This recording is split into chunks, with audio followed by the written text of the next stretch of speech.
गासैबो फोजोबनो हासिगोन। दुलाराय बर' फरायसा आफादनि बे 52थि बोसोरसालियाव जथुम्मानि बे मोनाबिलिनि समाव गोजोन आरो खौसेथिनि थाखाय जे आलारि बाथि फोजोंनाय हाबाफारिखौ जों मावफुंबाय।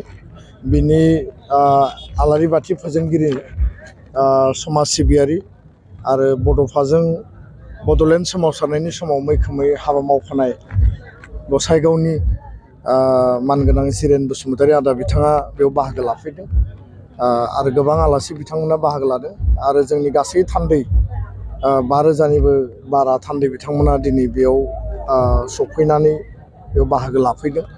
आङो बयनिसिमबो बे मोनाबिलि समनि गोजोननि थाखाय आलारि बाथि फोजोंनाय हाबाफारियाव बाहागो लानायनि थाखाय आङो साबायखर बावदों आरो बे आलारि बाथि फोजोंनायनि गेजेरजों दुलाराय मुलुगाव आरो बर' हारिनि गेजेराव गुबुन गुबुन माहारिनि गेजेराव गोजोन खौसेथि आरो अनलायनाया अराय मजबुत जायो आरो जोंनि गेजेराव मोनसे बिसास आरो फोथायलायनाय फैयो। बेखौनो मिजिंथिबाय।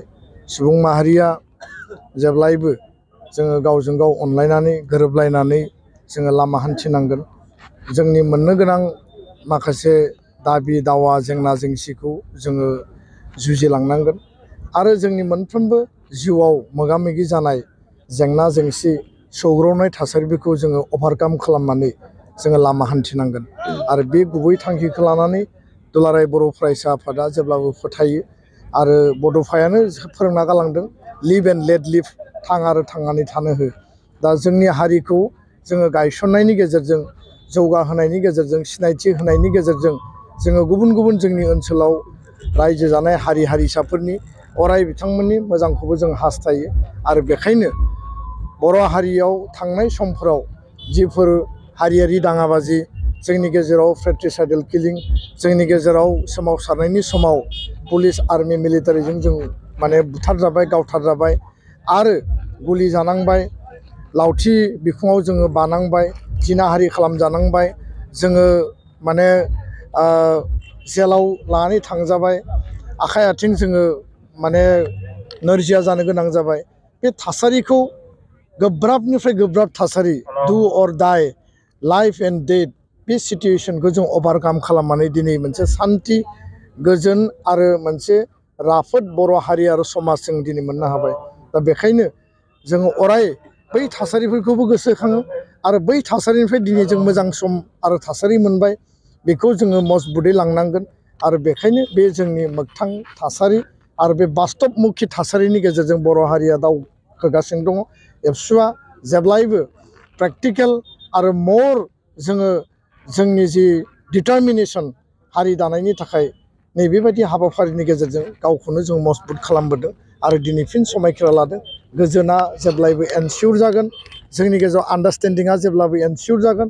बर' हारिनि गेजेराव आफादफोरनि गेजेराव दोलोफोरनि गेजेराव गावस्रा गावस्रि थानाय बे सिन्ता आरो सान्थौखौ जोङो मजबुत खालामनानै खौसे आरो बुजा बुजिनि गेजेरजों आगान सुरलांनो थाखाय आं बे समाव खावलायबाय। सोलोंथाइ बोसोर 2025-26 मायथाइनि थाखाय मोनसे फोसावथाय। थिथागुरियाव थानाय मानास पाब्लिक स्कुलाव सोलिगासिनो फरायसाफोरनि थाखाय गोदान मुं थिसननाय। नार्सारिनिफ्राय लानानै 9 थाखोसिम फरायसाफोरनि थाखाय दासान्दि मुं थिसननाया सोलिगासिनो दं। मानास पाब्लिक स्कुला गुन गोनां सोलोंथाइ होनायजों लोगोसे बेयाव फरायसाफोरनि माखासे खाबुफोरबो दं। Basic computer education, English speaking environment, highly skill and qualified teacher, गासिबो रोखोमनि गेलेमु गेलेनाय आरो योगा क्लासखौ मोनफागोन। लोगोसेनो फरायसुला फरायसुलिफोरनि थाखाय आलादा आलादा हस्टेलनि खाबुबो दं। गोसो गोनां फरायसाफोरा मानास पाब्लिक स्कुलाव नार्सारिनिफ्राय 9 थाखोसिम मुंखौ थिसननो हागोन। मुं थिसननायनि बागै आबुं बाथ्राखौ मिथिनोब्ला नोंथांमोनहा मानास पाब्लिक स्कुलनि जानबुं नाम्बार 6000489621 नङाब्ला 9706475349 आव थोंजोङै सुलाद लानो हागोन।